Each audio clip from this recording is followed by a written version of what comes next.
नमस्कार दोस्तों। देखो भैया, अपने राजस्थान जीके में राजस्थान की नदियां और झीलें वाला जो पार्ट था वो अपने चल रहा था और इसमें अपने राजस्थान की जो प्रमुख नदियां हैं वो अपने पड़ चुके हैं। इसके अलावा राजस्थान की जो मीठे पानी की झीलें हैं वो भी अपने हो चुकी है। आज अपने बात करेंगे भैया खारे पानी की झीलों की। और खारे पानी की झीलों में भैया कोई विशेष नहीं है, अपने 2-3 झील है, बाकी के सिर्फ आपको नाम याद रखने हैं कि कौन सी झील कौन से जिले में है। एक झील जो है वो सांबर झील, इसको अपने आज पढ़ लेंगे। इसके बाद में एक कल के वीडियो में 2 और झीलें रहेगी, अपने डीडवाना और पंचभद्रा झील, उनको पढ़ लेंगे तो अपने 2 वीडियो में अपने झीलें कंप्लीट हो जाएगी। और भी बाकी जो झीलें हैं जैसे आपने लूणा रपसर या और भी जो भी झीलें हैं उनके सिर्फ आपको नागौर डीडवाना झील जो भी है उनके सिर्फ आपको नाम याद रखने हैं कि यह झील जो है वो कौन से जिले में है, बस इतना ही आपको ध्यान रखना है। तो बात करते हैं भैया अपने सांबर झील की। देखो भैया, ये है अपने कौन सी झील, सांबर झील। देखो कोई भी आप झील पढ़ो तो एक डायग्राम के माध्यम से उनको पढ़ने की कोशिश किया करो, ताकि अपने इसी डायग्राम के माध्यम से यहाँ पर इसके चारों तरफ दर्शा दो कि कौन सी चीज़ कहाँ पर, तो उसको याद करने में थोड़ी सी अपने क्या रहती है, आसानी रहती है।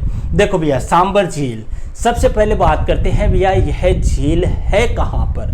देखो भैया, अपने इस झील के बारे में ऐसा कहते हैं, कुछ बुक्स में ये लिखा हुआ है कि ये जयपुर में है, कुछ बुक्स ये कहती है ये नागौर में है। लेकिन अपने जो मेन चीज़ है वो क्या है, प्रशासनिक दृष्टि से, अपने प्रशासनिक दृष्टि से देखें तो भैया यह झील जो है वो अपने जयपुर जिले में एक गांव पड़ता है जिसका नाम है फुलेरा।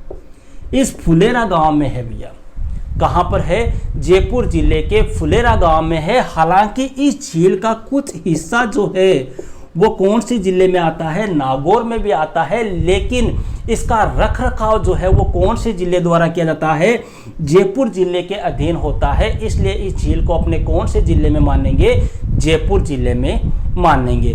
देखो भैया, यह अपने राजस्थान की सबसे बड़ी खारे पानी की झील है। राजस्थान की अपने सबसे बड़ी खारे पानी की झील जो है वो कौन सी है, सांबर झील है। सबसे बड़ी क्यों है भैया, क्योंकि इसकी लंबाई जो है वो तो है लगभग 32 किलोमीटर और इसकी चौड़ाई जो है वो है लगभग कितने किलोमीटर, 12 किलोमीटर। इसलिए इसे राजस्थान की सबसे बड़ी खारे पानी की प्राकृतिक झील माना जाता है। देखो क्वेश्चन 2 प्रकार से पूछते हैं, सबसे बड़ी खारे पानी की झील पूछ ले तो सांबर झील, और राजस्थान की सबसे खारी झील पूछ ले तो ध्यान रखना भैया वहां पर सांबर झील नहीं होगी, वहां पर कौन सी झील हो जाएगी, पंचभद्रा झील हो जाएगी जो अपने बाड़मेर में है। सबसे बड़ी खारे पानी की झील पूछ ले तो सांबर झील करना है, सबसे खारी झील पूछ ले तो पंचभद्रा झील करना है। अब देखो भैया, अपने जो चौहान वंशों का एक अपने शिलालेख मिला है जिसका नाम है बिजोलिया शिलालेख। इस बिजोलिया शिलालेख में ये कहा गया है कि इस झील का जो निर्माण है वो चौहान वंश के शासक वासुदेव चौहान ने करवाया था।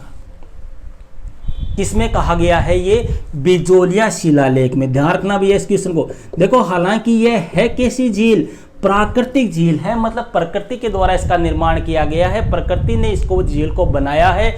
लेकिन बिजोलिया शिलालेख ये कहता है कि इस झील का निर्माण चौहान वंश के शासक या संस्थापक या पहले शासक वासुदेव चौहान ने करवाया था। क्लियर है इतनी बात। अब बात करते हैं भैया इस झील से संबंधित और मेन बातें। देखो भैया, इस झील में कई नदियां आकर गिरती है। कौन कौन सी, इस झील में अपने मेंथा, इस झील में अपने रूपनगढ़, इसी झील में अपने खारी और इसी झील में अपने खंडेला, ये नदियां आकर इस झील में अपना जल डालती है। अब खारी झील है तो सीधी सी बात है, खारी झील से भैया किसका उत्पादन होगा, इस झील से क्या बनाया जाता है, नमक बनाया जाता है। अपने भारत में भैया लगभग 12% नमक का उत्पादन होता है और उस 12% में से 8.60% नमक का उत्पादन जो है वो अकेले कौन सी झील से होता है, सांबर झील से होता है। मतलब सर्वाधिक नमक जो है वो देने वाली झील कौन सी है, सांबर झील ही है। यहाँ तक कोई दिक्कत नहीं है। इसके बाद में भैया इसी झील के किनारे एक म्यूजियम साल्ट बना हुआ है। इसी झील के किनारे क्या बना हुआ है?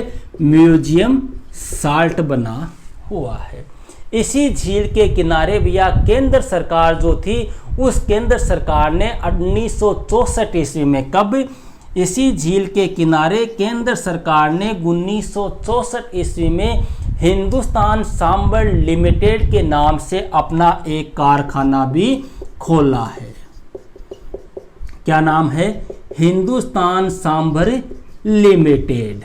और यह कब खोला गया? 1964 में। केंद्र सरकार का यह उपक्रम है, 1964 ईस्वी में इसकी स्थापना हुई थी। इसके अलावा भैया इस झील के संबंधित एक दो क्वेश्चन अपने और भी आते हैं। इस झील के किनारे अपने शाकंभरी माता का मंदिर बना हुआ है। शाकंभरी माता। इस झील के किनारे अपनी कौन सी माता का मंदिर है? शाकंभरी माता का मंदिर है भैया, जिसे अपने तीर्थों की नानी कहा जाता है। इस शाकंभरी माता को क्या कहते हैं?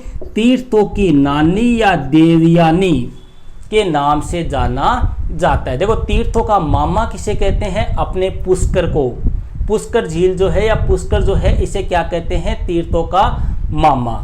और तीर्थों की नानी किसको कहते हैं? अपने शाकंभरी माता को। और तीर्थों का भांजा पूछ ले तो अपने मचकुंड, कहाँ पर? धौलपुर में। इनको आपको ध्यान रखना है। इसके अलावा भैया इस झील से संबंधित एक क्वेश्चन और आता है, अपने राजस्थान के कबीर किनको कहा जाता है? दादू दयाल को। दादू दयाल जो क्या कहलाते हैं? राजस्थान के कबीर। इन दादू दयाल ने अपना पहला उपदेश जो है वो इसी सांबर झील के किनारे पर दिया था। बस इतना ही है भैया अपने कौन सी झील के बारे में? सांबर झील। मोटा मोटा याद रखना है, राजस्थान की सबसे बड़ी प्राकृतिक झील है, सबसे बड़ी खारे पानी की झील है। और बिजोलिया शिलालेख के अनुसार इसका निर्माण वासुदेव चौहान ने करवाया। प्रशासनिक दृष्टि से जयपुर में आती है, कुछ हिस्सा इसका नागौर में है। केंद्र सरकार ने 1964 में यहाँ पर हिंदुस्तान सांबर लिमिटेड नामक कारखाना खोला। मेंथा, रूपनगढ़, खारी, खंडेला नदियाँ इसमें गिरती है। म्यूजियम साल्ट है। 8.7% नमक का उत्पादन होता है। पास ही में शाकंभरी माता का मंदिर बना हुआ है। बस ये 4-5 क्वेश्चन आपको ध्यान रखना है। इसके अलावा सांबर झील के बारे में अपने और कुछ नहीं है। ओके भैया, दैट्स